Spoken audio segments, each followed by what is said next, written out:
أعوذ بالله من الشيطان الرجيم. بسم الله الرحمن الرحيم. ولكل أمة أجل فإذا جاء أجلهم لا يستأخرون ساعة ولا يستقدمون. اور ہر گروہ کے لیے ایک میعاد مقرر ہے، پس جب آئے گی ان کی میعاد لا یستأخرون ساعتا ولا یستقدمون، تو ایک لمحہ نہ پیچھے ہٹ سکیں گے اور نہ آگے بڑھ سکیں گے۔ اس آیہ مبارکہ میں اس کی دو تفسیریں بیان کی ہیں علماء نے، کہ ایک تو وہ لوگ کہ جو انبیاء علیہم السلام کی جنہوں نے نافرمانی کی، ان احکامات کو نہیں مانا، تو ان لوگوں کا ایک خاص وقت مقرر ہے ان کو عذاب دینے کا۔ ان پر جب عذاب آئے گا ذلت و رسوائی کا کہ انہوں نے اللہ اور اس کے رسول کے حکم کو نہیں مانا، تو اس کے لیے ایک خاص وقت، ایک میعاد جو ہے وہ مقرر ہے۔ دوسرا اس کا معنی یہ ہے کہ ہر جان کے لیے، ہر شخص کے لیے ایک وقت مقرر ہے، کسی نہ کسی دن اس نے یہاں دنیا سے جانا ہے، اور وہ وقت مقرر ہے لیکن لوگوں کو اس کا معلوم نہیں، لوگوں کو اس کا علم نہیں ہے۔ لہٰذا جو بھی انسان ہے سمجھدار وہ ہے کہ جو ہر وقت موت کے لیے تیار رہے۔ کسی جوان کے لیے، کسی بچے کے لیے، چلیں بچے کو تو وہ مکلف ہے ہی نہیں، یعنی جو بالغ نہ ہو تو وہ مکلف نہیں ہے، شریعت نے اس کو مکلف نہیں کیا، لیکن عقل جب تھوڑی پختہ ہو جائے 15 سال 12 سال تو پھر وہ شرعی احکام کا مکلف ہوتا ہے۔ اس کے بعد جو ہے وہ جتنے بھی جوان ہیں، بوڑھے ہیں، کسی شخص کو کوئی گارنٹی نہیں ہے کہ میں 200 سال بعد جاؤں گا دنیا سے، 50 سال بعد جاؤں گا، 100 سال بعد جاؤں گا۔ سمجھدار آدمی وہ ہے کہ جو ہر وقت موت کے لیے تیاری کر رکھے، وہ برے کاموں میں، غفلت اور جہالت میں نہ پڑے، اللہ کے قرآن کے ساتھ، اللہ کے دین کے ساتھ مضبوط تعلق قائم رکھے، اور نبی کریم علیہ السلام جو کچھ لے کے آئے ہیں وہ تمام شریعت قانون ان کو جو ہے وہ ہر وقت بروئے کار لائے، اور اپنی زندگی بہترین انداز میں نبی کریم علیہ السلام کے اسوہ حسنہ کے مطابق گزارے، تو یہی آدمی جو ہے وہ سمجھدار ہے۔ فرمایا گیا کہ سمجھدار شخص وہ ہے، یعنی 5 چیزوں میں غنیمت، 5 چیزوں کو 5 چیزوں سے پہلے جو ہے وہ غنیمت سمجھو۔ صحت کو بیماری سے پہلے، دیگر بھی بہت ساری چیزیں ہیں لیکن ان میں ایک چیز جو ہے وہ یہ ہے۔ اسی طرح سے فرمایا کہ مصروفیت جو ہے اس سے پہلے فراغت کو غنیمت سمجھو، اور اسی طرح سے زندگی کو موت سے پہلے غنیمت سمجھو۔ تو اس میں جو ہے وہ تمام اللہ رب ذوالجلال نے، اسلام نے مکمل ضابطۂ حیات دے دیا، زندگی گزارنے کا طریقہ بتا دیا۔ اب جو شخص اس کے مطابق چلے گا تو یقیناً جو ہے وہ کامیاب ہوگا، ورنہ جو ہے وہ خسارہ ہی خسارہ ہے۔ کہ جب فَإِذَا جَاءَ أَجَلُهُمْ، جب اجل آئے گی، جب وہ میعاد، وہ مدت مقرر ہو جائے گی، لَا يَسْتَأْخِرُونَ سَاعَةً، کوئی ایک لمحہ نہ تو پیچھے ہٹ سکے گا، وَلَا يَسْتَقْدِمُونَ، اور نہ آگے بڑھ سکے گا۔ اسی مقرر میعاد پر، وقت مقررہ پر اس کی جان لے لی جائے گی۔ یا بنی آدم اما یأتینکم رسل منکم یقصون علیکم آیاتی فمن اتقى واصلح فلا خوف علیہم ولا هم یحزنون۔ اے بنی آدم، اگر آئیں تمہارے پاس تم میں سے رسول جو بیان کرے تم پر میری آیتیں، فمن اتقى، پس جس نے پرہیزگاری اختیار کی، واصلح، اور سنور گیا، فلا خوف علیہم، تو اس پر کوئی خوف نہ ہوگا اور نہ ہی وہ غمگین ہوں گے۔ یہ بالکل خلاصہ بیان فرما دیا۔ بار بار جس چیز کی طرف توجہ دلائی جاتی ہے، جس چیز کا حکم دیا جاتا ہے، فرمایا یا بنی آدم اما یأتینکم رسل منکم، اے بنی آدم، پھر اولاد حضرت آدم علیہ السلام کو خطاب فرمایا، اما یأتینکم، اگر آئیں تمہارے پاس، رسل منکم، تم میں سے رسول، یقصون علیکم آیاتی، جو تم پر میری آیات پڑھیں، فمن اتقى، اب جب رسول آئیں وہ تعلیمات دیں ہماری آیات پڑھ کر کہ اللہ یہ فرماتا ہے تم نے ایسا کرنا ہے، اگر اس کے بعد، سننے کے بعد، فمن اتقى، جس نے تقوی اختیار کیا، شرک نہ کیا، گناہوں سے بچا، اللہ کے حکم کو مانا، اللہ سے ڈرتا رہا، وَأَصْلَحَ اور اس نے اپنی اصلاح کی، اپنے آپ کو سنوار لیا، تو پھر کیا ہوگا؟ اس کا فائدہ یہ ہے کہ فَلَا خَوْفٌ عَلَيْهِمْ آیات پر اور اللہ رب ذوالجلال اور نبی کریم علیہ السلام کے احکامات پر عمل کرنے کے بعد اس کو ہم یہ بت دیں گے کہ فَلَا خَوْفٌ عَلَيْهِمْ، اس پر کسی قسم کا کوئی خوف نہیں ہوگا، ڈر نہیں ہوگا، وَلَا هُمْ يَحْزَنُونَ اور نہ ہی وہ غمگین ہوں گے کسی وجہ سے کہ پچھتائیں، خدا نہ خواستہ کسی وجہ سے پچھتائیں کہ ہم نے تقوی اختیار نہیں کیا، اور اسی طرح سے ہم نے اصلاح نفس نہیں کی، تو لہٰذا ایسے لوگوں کو خوف بھی ہوگا اور وہ غمگین بھی ہوں گے، پچھتائیں گے۔ لیکن بعد میں پچھتانے سے بہتر ہے کہ وقت مقررہ پر جو زندگی، جو وقت دیا گیا ہے، جو فراغت، جو مہلت دی گئی تھی، اس مہلت میں آدمی اپنے آپ کو سنوارے، بالکل شتر بے مہار کی طرح نہ چلے۔ اب قرآن مقدس ہے، فرمایا نبی کریم علیہ السلام نے کہ اپنی آنکھوں کو بھی عبادت کا حصہ دو، اس طرح کی کوئی روایت ہے تو فرمایا گیا کہ یا رسول اللہ صلی اللہ علیہ وسلم آنکھوں کی عبادت؟ فرمایا ہاں، قرآن مقدس کی آیات پڑھو، اس میں غور و فکر کرو، جو قرآن کے عجائبات ہیں ان میں غور و فکر کرو کہ یہ آنکھوں کی عبادت ہے۔ محض قرآن پڑھنا بھی بڑی باعث و برکت ہے، لیکن اس میں غور و فکر کرنا یہ اللہ کے بڑے خاص بندوں کا کام ہے۔ اس میں غور و فکر کرو، اس کی آیات، اس کا ترجمہ، اس کی تفسیر، شان نزول، اللہ کیا فرما رہا، تو یقیناً جو ہے وہ ایسا آدمی باشعور بھی بنتا ہے، پڑھا لکھا بھی کہلاتا ہے کہ جب وہ اللہ رب ذوالجلال کے ان احکامات سے، ان تمام چیزوں سے باخبر رہتا ہے۔ اب ان لوگوں کے متعلق اللہ رب ذوالجلال نے ارشاد فرمایا کہ جو اللہ کی آیات کا انکار کرتے ہیں، وَالَّذِينَ كَذَّبُوا بِآيَاتِنَا وَاسْتَكْبَرُوا عَنْهَا أُولَئِكَ أَصْحَابُ النَّارِ هُمْ فِيهَا خَالِدُونَ، اور وہ لوگ کہ جنہوں نے ہماری آیات کو جھٹلایا، وَاسْتَكْبَرُوا عَنْهَا اور ان سے تکبر کیا، أُولَئِكَ أَصْحَابُ النَّارِ وہی دوزخی ہیں، ہم فیہا خالدون ہمیشہ دوزخ میں رہیں گے۔ جنہوں نے ہماری آیات کو جھٹلایا، آیات کو جھٹلانے کا مطلب کیا ہے؟ آیات کو جھٹلانے کا مطلب یہ ہے کہ اللہ رب ذوالجلال کے کلام کو نہ ماننا، نبی کریم علیہ السلام کی نبوت کا انکار کرنا، یہ اللہ کی آیات کو جھٹلانا ہے۔ وَاسْتَكْبَرُوا عَنْهَا اور ان سے تکبر اختیار کرنا، یعنی اس کے مقابلے میں، یعنی آیات کے مقابلے میں تکبر کرنا کہ بالکل ان آیات کو نہ ماننا، اللہ رب ذوالجلال کی آیات کا صریح انکار کرنا، ان احکامات کو نہ ماننا۔ فرمایا اولئک اصحاب النار، یہ جو لوگ ہیں یہی دوزخی ہیں، یہی دوزخی ہیں، ہم فیہا خالدون ہمیشہ اس دوزخ میں رہیں گے۔ فمن اظلم ممن افترى على الله كذبا او كذب بآياته اولئك ينالهم نصيبهم من الكتاب حتى اذا جاءتهم رسلنا يتوفونهم قالوا اين ما كنتم تدعون من دون الله قالوا ضلوا عنا وشهدوا على انفسهم انهم كانوا كافرين۔ بس اس سے زیادہ ظالم کون ہے کہ جس نے اللہ پر جھوٹا افترا باندھا یا اللہ کی آیات کا انکار کیا۔ اولئک ینالہم نصیبہم، ان قریب پہنچے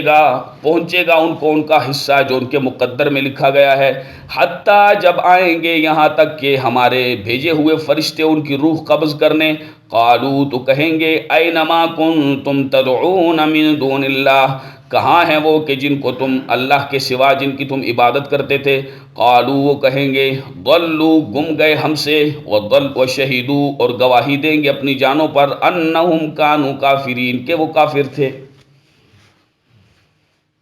فرمایا اس سے بڑا ظالم کون ہے کہ جو اللہ کی آیات کا انکار بھی کرتا ہے، اللہ پہ جھوٹ باندھتا ہے، ستاروں کی عبادت کرنا اور اسی طرح سے دیگر معبودوں کو، باطلوں کو اللہ کا شریک ٹھہرانا، اور اللہ رب ذوالجلال کی طرف باطل احکامات کی نسبت کرنا کہ یہ اللہ نے حلال کیا ہے، یا اللہ نے حرام کیا ہے، یا اللہ نے اس کا حکم دیا ہے حالانکہ اللہ نے اس کا حکم نہیں دیا، یہ تمام ظلم ہے۔ فرمایا اس سے بڑا ظالم کون ہے جو اللہ پر جھوٹا افترا باندھتا ہے کہ اللہ تو وحدہ لا شریک ہے، یہ دوسرے خداؤں کو لے کے آتے ہیں، دوسروں کی جو ہے وہ عبادت کرتے ہیں، ان بتوں کی عبادت کرتے ہیں، جنات کے پیچھے چلتے ہیں، شیطان کا رستہ اختیار کرتے ہیں، اور پھر کہتے ہیں کہ اللہ نے ہمیں اس کا حکم دیا۔ اس سے بڑا ظالم کون ہے کہ جو اللہ پر یہ جھوٹ باندھتا ہے یا اللہ کی آیات کی تکذیب کرتا ہے، ان کا انکار کرتا ہے، نہیں مانتا، نبی کریم علیہ الصلوۃ والسلام کی نبوت کا انکار کرتا ہے۔ اولئک ینالہم نصیبہم من الکتاب، فرمایا ان کو جو ان کے مقدر میں لکھا ہوا ہے وہ حصہ ملے گا ضرور۔ حتی اذا جاءتہم رسلنا یتوفونہم، جب روح قبض کی جائے اور اللہ رب ذوالجلال جو فرشتے بھیجتا ہے، تو یہاں پہ رسل جو ہے، رسل یہ فرشتوں، اس سے مراد فرشتے ہیں، اور یہ اس کا لغوی معنی ہے، یعنی رسول، پیغام لے کے جانے والا، بھیجنے والا، جس کو بھیجا گیا ہو۔ تو اللہ رب ذوالجلال کی طرف سے فرشتے بھیجے جاتے ہیں روح قبض کرنے کے لیے۔ تو جب فرماتے ہیں اللہ رب ذوالجلال کہ جب ان کے پاس فرشتے آئیں گے اور ان سے کہیں گے کہ قالوا اینما کنتم تدعون من دون اللہ، اللہ کے سوا تم جن کی عبادت کرتے تھے کدھر ہیں وہ، اب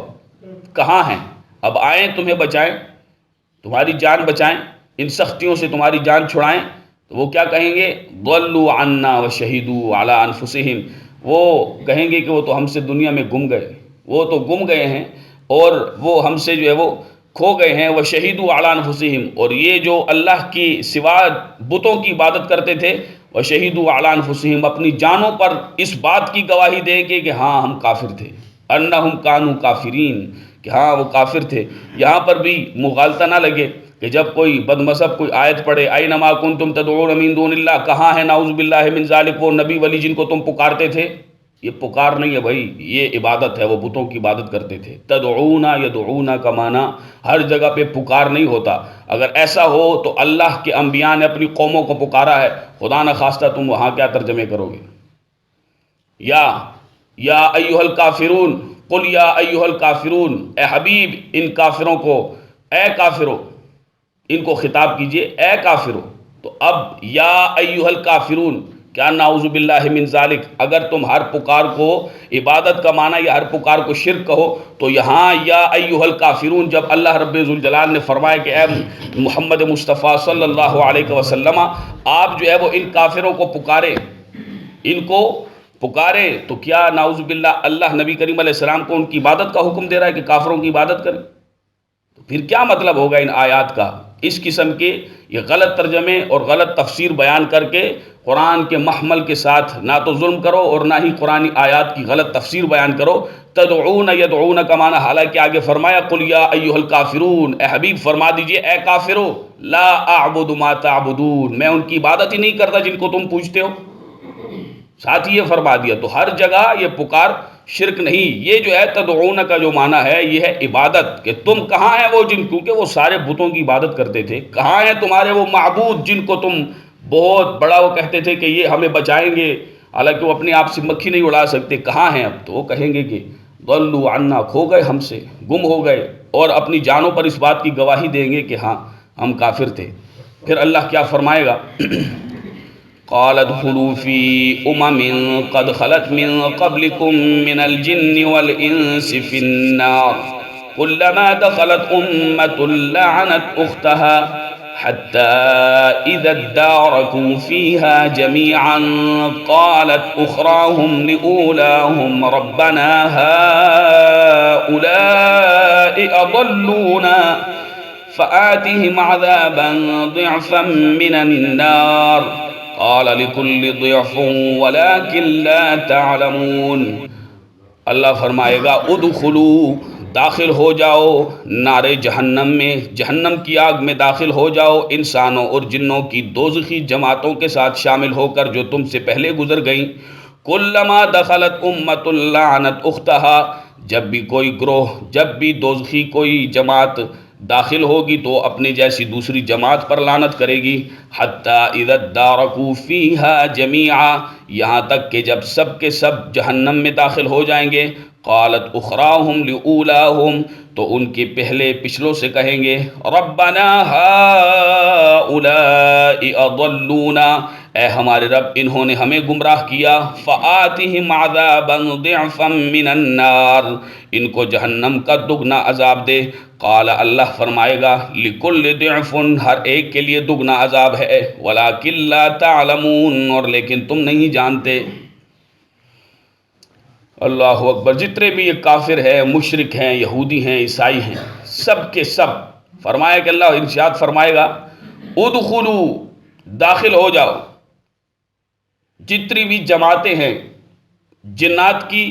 انسانوں کی، جنہوں نے سرکشی کی، اللہ کی آیات کو جھٹلایا، انبیاء کی توہین کی، اللہ کے احکامات کو نہیں مانا، نبی کریم علیہ الصلوۃ والسلام کے حکم کو نہیں مانا، شریعت کے خلاف چلے، انبیاء کی توہین کی، انبیاء کو شہید کیا اور اللہ کی آیات کا مذاق اڑایا، ان سب کے سب کفر کی حالت پر مرنے والوں کو اللہ فرمائے گا داخل ہو جاؤ جنات اور انسانوں کی ان جماعتوں میں جو جہنمی ہیں، جو جہنمی قرار پا چکے ہیں، جن کو جہنم میں داخل کر دیا گیا ہے، ان تمام